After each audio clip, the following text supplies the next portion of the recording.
Yeah, I don't know. To be fair, I can be loyal for you in 3 days. Me and you the date to the quarrel.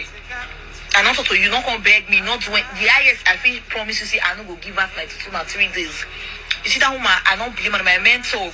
Because there's no woman, there's no girl on earth that won't be in her shoes, that won't do what she did as well. You don't understand. So all the ladies are very proud of Achike. We love you.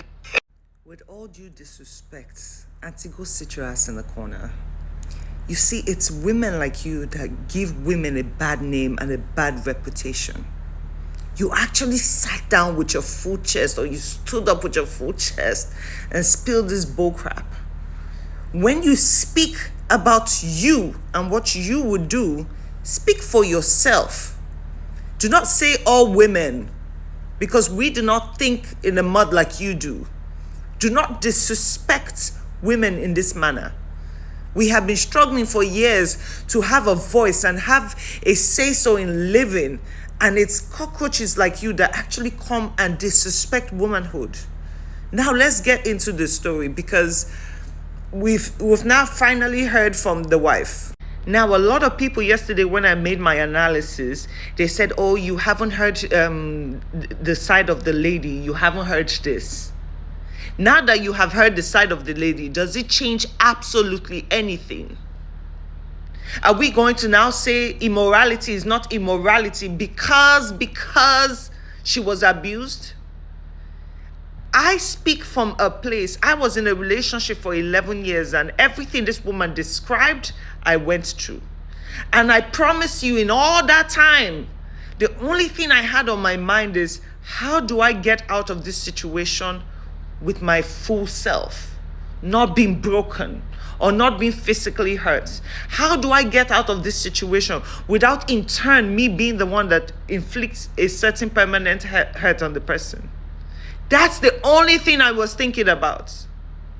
I was never thinking, oh, hold on, because my husband did this and did that and that, let me go find me a sugar baby to do the same.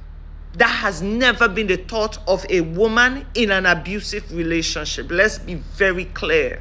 Now I understand how it feels. You are hurt. You went through a lot of things. And like I will say again, we are the reasons why men do what they do. We encourage it. We close our eyes and says, oops, I didn't see that. Oh no, I'm going to pretend I didn't see that. You are the one who chose with your full eyes open. You chose a man that you knew wasn't capable of taking good care of you. You, with your full eyes, watched yourself be in pain and be abused by a man, and you made that decision to stay. You are the one who put your children in the line of fire, in the sense that they are seeing the abuse happen. They are seeing their mother being scared. They are seeing all these things. You created that pattern of, oh, we can't trust relationships. We can't trust families. You did that because you stayed. It was a conscious decision you took to stay. And it is even a bigger conscious decision you took to cheat. You were not scared, because if you were totally scared, you will not. I promise you, you've not seen women in violent situations where the only thing they care about is getting out. But you said, no, I'm going to stay here. After all, I've invested so much into this relationship. I'm going to stay, risking your life in the process. Because if your man is as wayward as he is, that means he could have brought you an STD at any moment, and you chose that. And with the same mind, you chose to be unfaithful. If a relationship or a marriage isn't serving what it's supposed to serve by the terms of God, not by society, if a man is looking at you and doesn't appreciate you for the good woman you are, and if he doesn't do his part as a husband, even if he's not financially stable, he should at least empower you somehow, give you the engine oil to keep pushing for the family. If he cannot do none of those things, exit, divorce.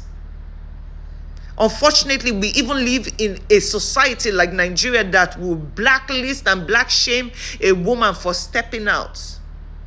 You would always be in the wrong, whether you like it or not, and you're too old not to know this.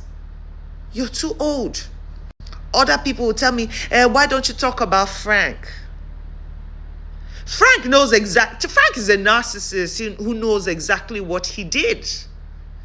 And a lot of Nigerian men think exactly in the lines of Frank. I said it. Most marriages in Nigeria is a slave and master relationship.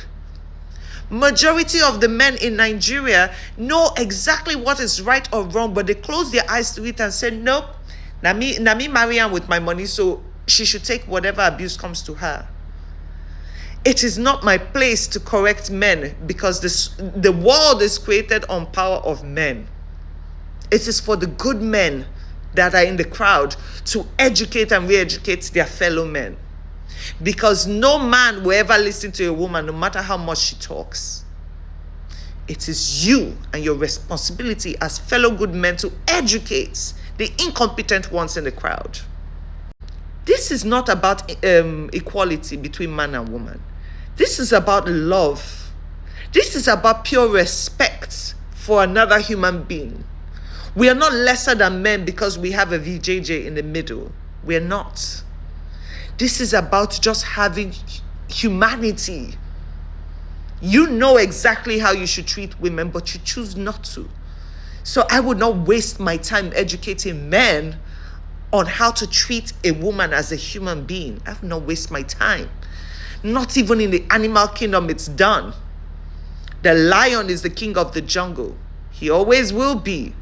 But you see, he puts his female lion, his lioness first always.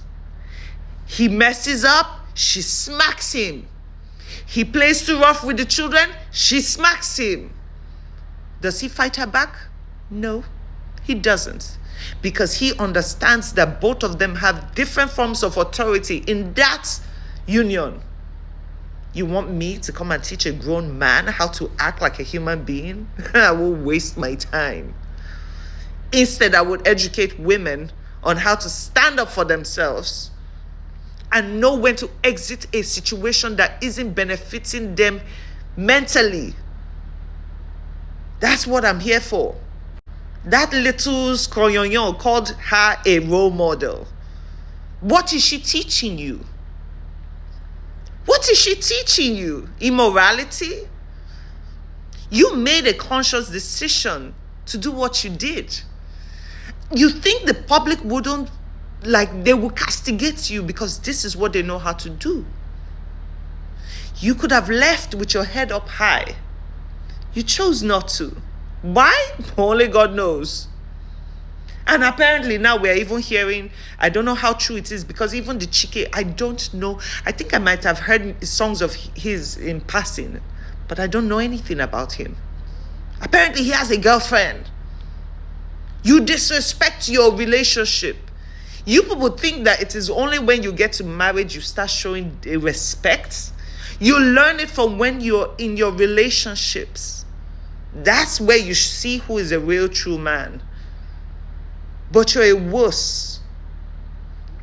I keep saying it. Men should never find comfort in other women that are not their partners.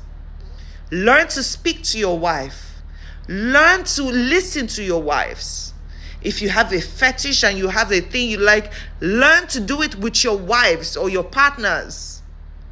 You go and invest your time and emotion in an outsider and you tell us, oh no, men can still love you and still cheat. No. You're dogs. You're dogs.